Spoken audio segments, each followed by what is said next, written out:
بأقوطات هاجرنا لك أسعد أخيلو علتاوي زيناوي مسنادونا نفلمالونا كما يتمسيو زخبركم تعزبتنا للوم سولس إسران حدين ميازيا مشات استدالوا زيانات تشتن وتعن حزلكم قريبة زلخو ليديا تخل مريامي كسفت أمام سانا كتنحو بخبرنا عدمكو بواندنا تبتازينا فيلم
حبريتا كاب مينستر طعنا سلسته كابتوم اب هوسبيتال تعاقبهم زدلك نكن كغبرلهم زصنحو حمومات كورونا فيروس اب هاغراوي لاباراتوري طعنا بستغبرلهم مرمرا كاب حمام نصا كوينوم سلترخبو لومي ننا بيتهم تفانيوم ب18 ميازياون سلسته كالوت بتماسسال اغباب تفانيوم منبارم زذكريو سلازي كابتوم اب ايرتراك ساب حجي بكورونا فيروس زتلخفو 39 زيغاتات اتم 6 تفانيومالو مينستر طعنا 21 ميازيا 2020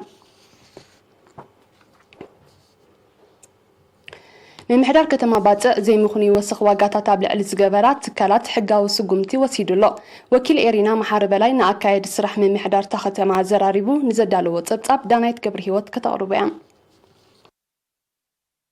من محدار كتما باطع بمسرتي مينستر النقدن اندسترين بعسران حدن مقابي الزوج ممرح مسرت قبل علي زي مخني وسخ واقاتا زغبرا هالخت زشت انقداو تكالات حقاو سقمتي وسيدو أكايد سراح من محدار كتما باطع عتو تولد تسفازجين خونتات عداقاتات ملكيتوني إرينا بزهب حبريتا حموشتا تكالات مشت أحملتن فرتاتن 10 تكالات مشت أخلن 8 9 تكالات هلخت نجراتن بتقلالا لعلي كل 250 شحنة أفاكم اتقص عقليتهم أوشت هاجرن وطان زنبرو زيغاتات نتي بمنجستن حزبن زكاي زلو مختن مدقافن نصقومات وغنات نمردأن حجز أبزبركتلو زلو أوان والقوي هابتي نمخعبات زقبر قويا بإرتراوي بهلن سنة مقبارن وقوز بحق دما قبل مخانو زحبر آتو تولده نزي بوحودان سو ساعت نقادو زرقة تقبارات نمكتا هزبي عقب كبلن متحببارو كعززنا زخاخيروم بخالق وغن نبرت كتما باطع معكن مخته كوفيد 19 نمسسانن صقومات وغنات نمحجازن بزوسدو زلو تبقسوتات بتقلالا لعلي 153 شحنة أفا أب بانك آتاوي كقبرون كلو وننت أبطوبساتن مينيباساتن كتما باطع 19 شحنة أفا تمرت مزوار مكينة حابن دما 5 شحنة أفا وفيهم بتماساسالي محبر سلامن متحققازن طوالتن باطعن نأب كبابيهم زركبو 34 صقومات حجز كقبرون كلو نبار شودن آتو ميكيل ياقوب دما أب كتما باطع أب زركب جزؤون زتخاريو 3 سدرابيتات نايكل تورحي كراي جزا كم زحجزهم كفل تخايلو أبزوبا سميناو قيح بحري بزتفلاليو محبرات تكالات عدتاتن سرحتنياتات منقستن بتقلالا لعل 1 مليون 100 شحنة أفان نمعكن مخت حمام كورونا فيروس توفيلو مخته كوفيد 19 مدقاف زغبر زلو ገንዘባውን ዓይነታውን ደገፍ بገንዘብን ዓይነትን ይቅጽላሎ بملكع ጸብጻብ ንስተዋሃደ ተሕስቶ ገረ መስቀል ገረዝ ገሄር ከቅርበዩ كم مغسلتا نايتي أبوشتن وصان زنبرو هاجراويان نمخته كوفيد 19 تزغبرو زلو ገንዘባውን ዓይነታውን ደገፍ ክልተ ኤርትራውያን ስድራቤታት ነፍስ ወከፈን 1 ሚሊዮን ናቅፋ ከም ዘወፈያ ሚኒስትር ጥዕና ናብ ኤሪና ብዝላእኾ ዕለታዊ ጸብጻብ ሓቢሩ እቲ ጸብጻብ ከም ዘነጽሮ ስድራቤት አቶ ተኪኤ ተስፋ ጋብር 1 ሚሊዮን ናቅፋ ስድራቤት አቶ እዝራ ባይሩ 1 ሚሊዮን ናቅፋ ወናነ ትካል ሳቫና ሆቴል 100 ሺህ ናቅፋ ሰራሕተኛታት ኣገልግሎት ማሕተም ሳቡር 140 ሽሕ ነቕፋ ወናኒት ክለብ ቦሎኛ ምስ ወዳ ሂላል ዓንደ ሚካኤል 100 ሽሕ ነቕፋ ስሙ ክጥቀስ ዘይደለየ ዜጋ ካብ ኣስመራ 100 ሽሕ ነቕፋ ወናኒ ቤት ምግቢ ዓረባና 30 ሽሕ ነቕፋ ግሎብ ክራይ ማኪና 30 ሽሕ ነቕፋ ማሕበር ምትሕጋዝ መኮነን ጥዕና 10 ሽሕ ነቕፋ ቤት መጥሓን እኽሊ ቪላጆን ዓዲ ንፋስን 10 ሽሕ ነቕፋ ምምሕዳር ከባቢ እምበኻኻት 30 ሽሕ ነቕፋ ምምሕዳር ዓብይ ግራት 10 ሽሕ ነቕፋ ማሕበር ምትሕጋዝ ክፍላተ ሰራዊት 16-17 ነበርቲ ዓዲ ቀይሕ ድማ 5 ሽሕ ነቕፋ ኣበርኪቶም ብተመሳሳሊ ብሕታዊ ትካል ገርበት 8 ሽሕ ነቕፋ ማሕበር ሚኒባሳት ሰላም 40 ሽሕ ነቕፋ SA ኢንተርፕራይዝ 50 ሽሕ ነቕፋ ብሕታዊ ትካል ስድራ ቤት ኣረጋሽ 5 ሽሕ ነቕፋ ስሙ ክግለጽ ዘይደለየ ነባር ስመራ 10 ሽሕ ነቕፋ ብርክት ዝበሉ ውልቀ ዜጋታት ድማ ብድምር ልዕሊ 337 ሽሕ ነቕፋ ጥረ ገንዘብን ልዕሊ 500 ሽሕ ነቕፋ ዝግመት ንብረትን ኣገልግሎታትን ወፍዮም ኣለዉ ብዘይካዚ ኣብ ካናዳ ዝነብሩ ዜጋታት ወይፈያታቶም ብምቕጻል ብጠቕላላ 350 ሽሕ ዶላር ካናዳ ኣብ ሃገራት እስካንዲኔቪያ ድማ ማሕበረኮም ኖርዌይ ተወሳኺ 600 ሽሕ ክሮነር ሃማዳይ ጨንፈር ሽወደን 250 ሽሕ ክሮነር ሃማዳይ ንስ ጨንፈር ኡምዮ 50 ሽሕ ክሮነር መንእሰያት ህዝባዊ ግንባር ንዲሞክራሲን ፍትሕን ኣብ ስቶክሆልም ስታራ ስክላስቱን ያብለ ሳንድቪክን 41650 ክሮነር ማሕበረኮም ጨናፍር ሃማዳይን ማሕበር ስንኩላን ኮሚቴ ስፖርትን የቶበሪ 20 ሽሕ ክሮነር ማሕበረኮም ኦፕሳላ 20 ሽሕ ክሮነር ኤርትራዊ ዓለማዊ ምኸተ 20,167 ክሮነር ማሕበረኮም ደቡብ ሽወደን 15 ሽሕ ክሮነር ሽማግለ ምኸተ ዮንሺፒንግ 10,111 ክሮነር መተዓቢቲ ደቂ ማይ ተመናይ 10 ሽሕ ክሮነር ማሕበር ኢደ ጥበብ ደቂ ኣንስትዮ ኦፕሳላ 10 ሽሕ ክሮነር ማሕበር ማርያም ከተማ በርገን ኖርዌይ ድማ 4,538 ክሮነር ከም ዘዋፅኡ ካብቲ ቦታ ዝበፅሐና ሓበሬታ ኣፍሊጡ እዚ ከምዚ ኢሉ እንከሎ ማሕበር ወነንቲ ታክሲ ከተማ ከረን 20 ሽሕ ነቕፋ ሃማዳይ ሓውሲ ከተማ ዓተከሌዛን 2 ሽሕ ነቕፋ ምምሕዳር ከባቢ ሽንድዋ 10 ሽሕ ነቕፋ ምምሕዳር ከባቢ በገሳ ኸዓ 1 ሽሕ ነቕፋ ገንዘባዊ ኣበርክቶ ክገብሩ እንከለዉ ትካል ዋርሳ ኢንተርፕራይዝ ንኣገልግሎት ጽርየት ኣብ ማዓስከር ደንደን ዝርከቡ ተኣለይቲ ስንኩላን ከምኡውን ንዘኽተማት ዝውዕል ዋጋ ኣስታት 22 ሽሕ ነቕፋ ዓይነታዊ ሓገዝ ከም ዝሃበ ሚኒስትሪ ዕዮን ማሕበራዊ ድሕነትን ሓቢሩ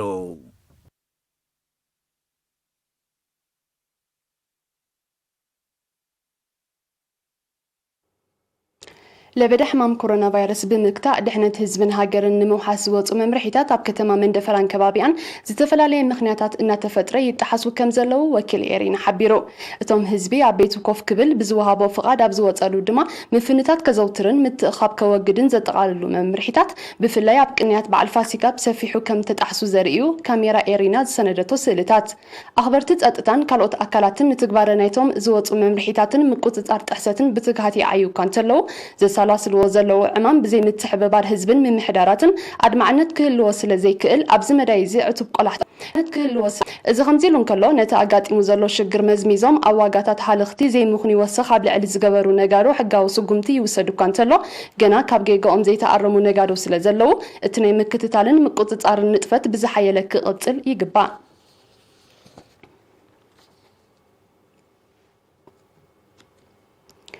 ንኡዞባ ጎልጅ ብሃብቲ ጥሪትን ክረምታዊ ሕርሻን ፍሉጥ እዩ ወኪል ኤሪና ኣካል መብራህቱ ኣብቲ ንኡዞባ ንዘሎ ሃብቲ ጥሪት ዝድህስስ ፀብጻብ ልኢኹልና ኣሎ ሳምራዊት ሊብዮ ከተቕርቡ እያ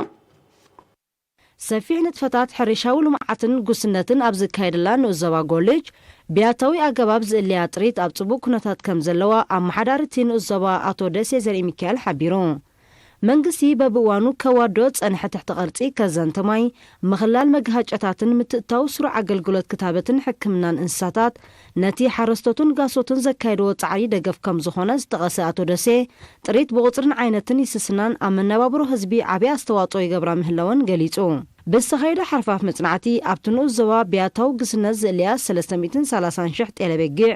187,000 ከብትን ኣስታ 6,000 ኣግማልን ከም ዘለዋ ብምሕባር ድማ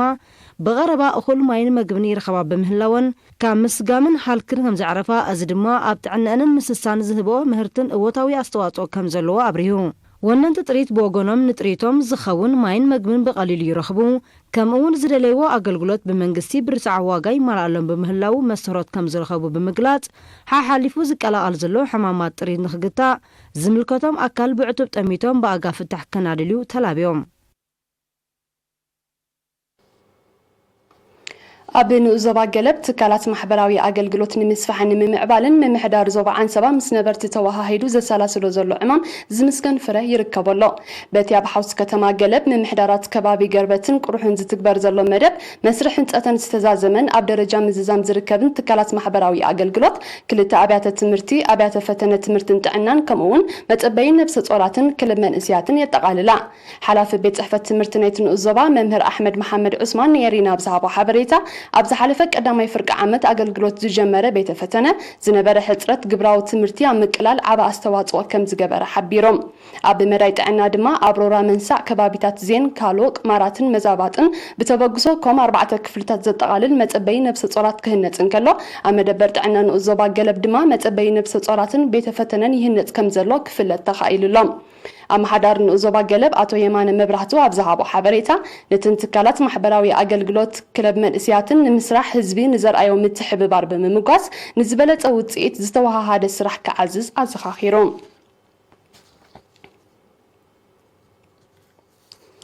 ኣብ ንዞባ ፎሮም ምምሕዳራት ከባቢ ሮብሮብያ ማልካን ሩባ ሓዳስን ኣብ ልምዓት ጀራዲን ዝነጥፉ ዘለዉ ኣብነታውያን ኣልማዕቲ በብእዋኑ ተመክሮ እናደለቡ ውሽጣዊ ጠለባት ንዞባ ብምምላእ ኪንኡ ክጥምቱ ጀሚሮም ምህላዎም ገሊጾም ንሳቶም ኣብ ዝሃብዎ ሓበሬታ ዛራን ሞተርን ተጠቂሞም ዝተፈላለዩ ዓይነታት ኣሕምልትን ፍረታትን እናልምዑ ጻማ ጻዕሮም ይሓፍሱ ከም ዘለዉ ብምጥቃስ ምህርቶም ካብ ከባቢኦም ሓሊፉ ናብ ዕዳጋታት ፎሮ ባጽዕን ገልዓሎን ይሰዱ ምህላዎም ኣፍሊጦም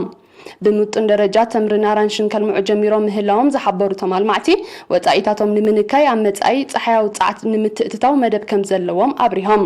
ብሚኒስትሪ ሕርሻ ዝወሃቦም ሞያዊ ምኽሪ ኣብ ምምዕባል ዘሰላስልዎ ንጥፈታት ዓባ ኣበርክቶ ከም ዘለዎ ብምግላጽ ድማ ቀረብ ሙሉፅ ዘርእን ጸረ ባልዕ መድሃኒትን ክውሕሰሎም ተላብዮም ንጻዕሪ ናይ ተማልማዕቲ ዘመጎሰ ኣመሓዳር ንዞባ ፎሮ ኣቶ ዑስማን ዓረፋ ንዝበለጸ ውጽኢትን ረብሓን ኣብ ማሕበር ክጥርነፉ ኣገዳሲ ምዃኑ ገሊጾም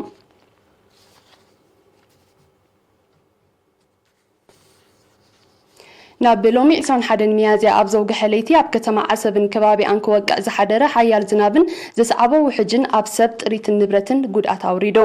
በቲ ተፈጥሮኣዊ ሓደጋ ኣብ መስመር ዓሰብ ደባይ ሲማ ሓንቲ ናይ ማይ ቦጥ ናብ ሩባ ጊብዶ ብምጽራፋ መራሒ ኣብ ውሕጅ ከም ተወስደ ወኪል ኤሪና ሓቢሩ ኣብ ምምሕዳር ከባቢ ሓርሲለ ዓድታት መርገብላ ዒሰይታን ኣስቦሎን ድማ ልዕሊ 50 ጥሪት ብውሕጅ ክውሰዳን ከለዋ ኣብ ኣባይቲ እውን ጉድኣት ከም ዝወረደ ክፍለት ተኻኢሉሎም ብዘይካዚ ካብ ከተማ ዓሰብ ናብ ኣቦ ዝዝርጋሕ ዓንድታት መስመር ኤሌክትሪክ ክወድቕ እንከሎ ምንጭ ማይ ከተማ ዓሰብ ኣብ ዝኾና ኢላታት ሓርሲለውን ከፊላዊ ጉድኣት ወሪዱሎም ክቡራት ተዓዘብትና ንሎም ምሸት ዝተዳለወ ሓፈሻዊ ዜናዊ መሰናድኦና ኣብ ዝተዛዝምሎ ዝቕፅል መደብ ኤርቲቪ ዕለታዊ ፀብጻብ ኮሮና ኣብ ዓለምና እዩ ናብኡ ከስግረኩም ብወገነይ ብሩኽ ምሸት